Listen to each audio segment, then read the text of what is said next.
Hi everybody and welcome back to Sweet and Sour Soccer, and it will be the last of the Premier League predictions that I'll be doing for a couple of weeks as I go off on holiday, but I'm sure James will keep you updated with these Premier League predictions whilst I'm off. So let's get into the last of these, which I will be doing for a couple of weeks, and we start off with Bournemouth, who take on Liverpool, and you've got to wonder how much will Bournemouth be shocked after that defeat against Arsenal. 2-0 up, you would imagine they would have been desperate to hold on to the win. It just went completely the other way, and to concede in the last minute, especially when you're in the position that Bournemouth are, let's face it, it's not going well, is it? If they're coming up against this Liverpool team that absolutely thrashed Man United, they look like they've got their confidence back. Salah at his best, and new signings such as Gakpo looking good. Obviously, Darwin Núñez is starting to really get into his stride as well. So I really do fear for Bournemouth with this one, and I don't think I'm being unfair when I do say I'm going to give it to Liverpool, and I'm going to go 3-0 as well. Let's jump into this game. We're seeing Leeds, who take on Brighton, and I think this is going to be an interesting game because, of course, Leeds are at home. And they do really need to start getting some points on the board as well. Of course, they did lose against Chelsea, but it was only 1-0. But they take on a Brighton team which are going to be full of confidence. A massive 4-0 win they got there against West Ham. And I think, you know, Brighton are just looking really good at the moment. Interestingly, I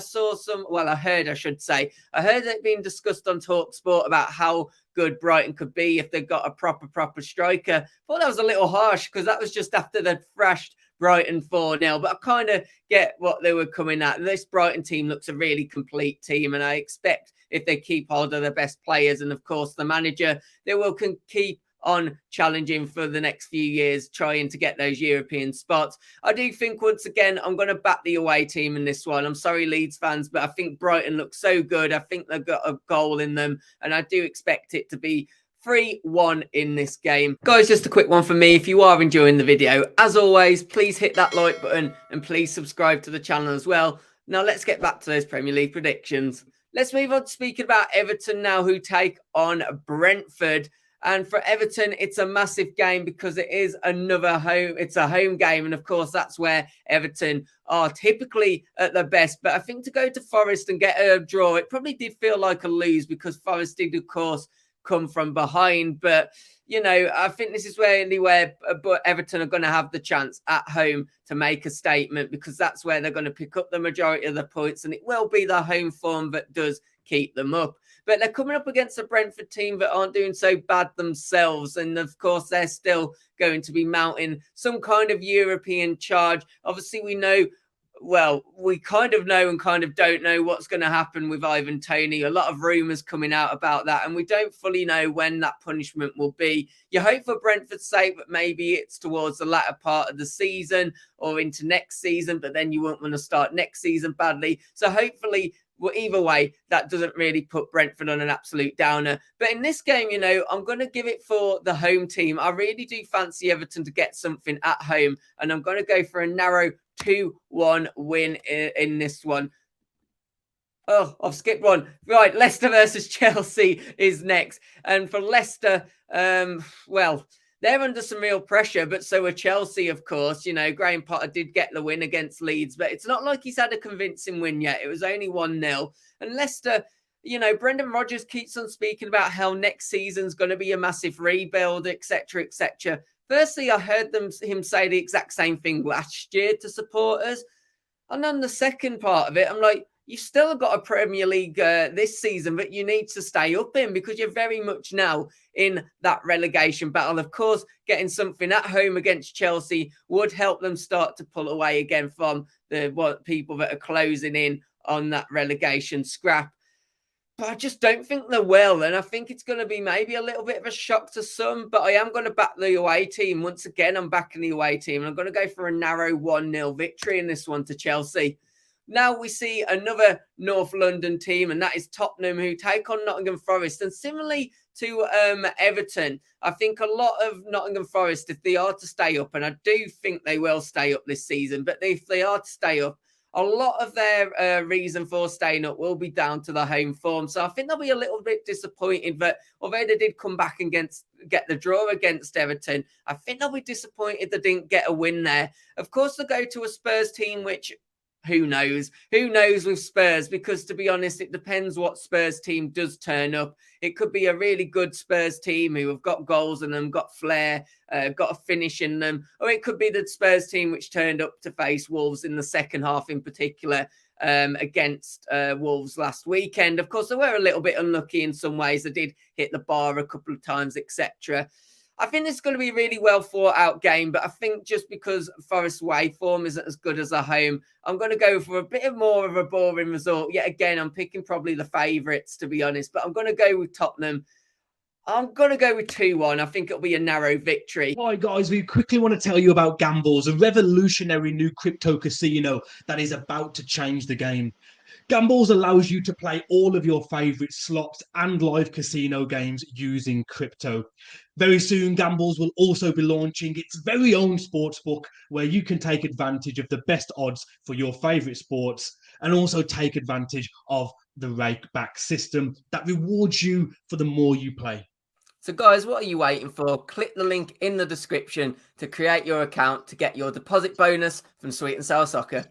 Now we see Crystal Palace taking on Manchester City. And for the first time in a long time, Patrick Vieira is coming under some little bit of criticism from I'd say more the media than the fans, to be honest. But I'd say he's facing some criticism because, of course, Palace are getting themselves pulled into that relegation scrap, and they are still playing the great football which we see with Palace, but there's just not really been the end product, and of course they are conceding goals.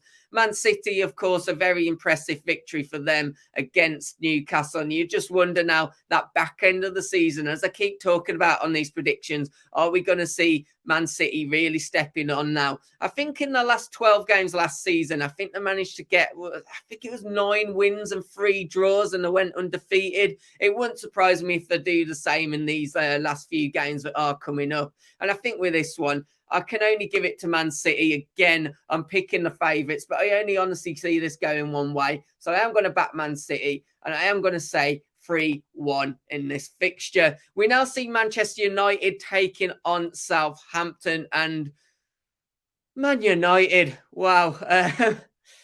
They'll be needing to get some result here, won't they? But they're facing a Southampton team that have definitely got some fight in them. Of course, they got that major win against Leicester last weekend. And you just wonder, don't you, now, where there seems to be a bit of a belief about Southampton and a bit of fight as well, which will be really pleasing for the Saints fans to see. Man United, that was one thing they didn't show last weekend, was the fight against Liverpool.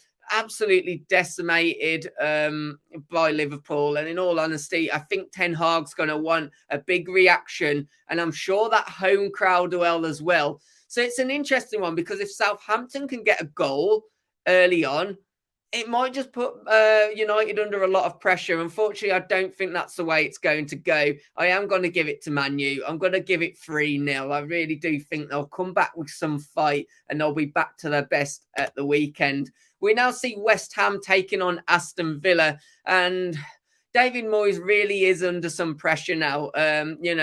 You just wonder whether he's come to the end of his tether when it comes to West Ham, because he's done some great things, got them into Europe, of course, all the things that he's done there. But you just wonder, he's been there a long time now. Is his time coming to an end? And, the job he's got at the moment is purely just to keep West Ham up. And 4-0 against Brighton. The defence looked absolutely terrible, but you just wonder whether some of the tactics, could he have changed things? I was looking at the, particularly on the, I think it was the right-hand side for West Ham, just kept getting exploited time after time after time. I think, is it Johnson on that right-hand side? And you just think, make a change, Moyes. Do something to give him that bit more support, help him out, because he really was struggling, or even just take him off if there is another option. He didn't do that. And I think, he can be doing more to help the team at times with his tactics and with his decision-making. Villa, on the other hand, you know, they're starting to just get that really nice mid-table feel about them. I think they will just coast through the rest of the season now and picking up decent results, maybe not playing with too much pressure on them either. And that could obviously ultimately lead to better results as well. I think it's going to be a close one. I think because West Ham are at home, I'm going to give it to West Ham. I feel like someone within that relegation battle is going to have to get some big points at the weekend. So I think maybe West Ham will be the lucky ones in this one. And I am going to go. I'm going to go 2-1 in this one. I think I've chosen a few 2-1s in these predictions. We now see Fulham, who take on Arsenal. And Arsenal, for me, they're doing massive things. They got the win. That third goal, Reece Nelson was the scorer, and that could be a huge moment when we look back at the end of the season. The problem I have with Arsenal is they are conceding, and going to Craven Cottage is not going to be an easy game for the Gunners at all. You know, we know that Fulham are playing really well this season, and they look like a team that can and will be pushing for Europe themselves. I think, interestingly, with Arsenal, this early is a time where we know they've got the goals, but if they're going to win the title, their defence has to get better. They're conceding too many goals now for my liking. And I think they've really got to start to get back to that strong defensive base, which I had in particular at the start of the season. I am going to go for a draw, though, in this one. I'm going to go for a 1-1 draw. I think this could be a game where Arsenal drop points, especially with Fulham at home. And I think this is our last fixture. It's Newcastle United, who take on my team, Wolverhampton Wanderers. And Newcastle, I've been rooting for them all season. I generally have. I wanted them to get in the top four. In all honesty, I know Newcastle fans might not be ready to let that one go quite yet, but it's looking increasingly unlikely. And Newcastle now, the one thing they've got to get better at is that defence. Similar to what I just said with Arsenal, the one reason that Newcastle found themselves in that position, up in fourth, second, third over the course of the season, was mainly down to the fact that they had that strong defensive base. They weren't scoring tons of goals, but the important thing was they weren't conceding many either. They have now been conceding quite a few goals, and I think this is why we've seen a turn of events for Newcastle. But they are coming up against the Wolves team that have got the most least goals in the Premier League, tied with Everton as I record this video. So that does give them a real opportunity. But of course, that doesn't tell all the story, because Wolves have massively took a turn since Lopetegui has come in.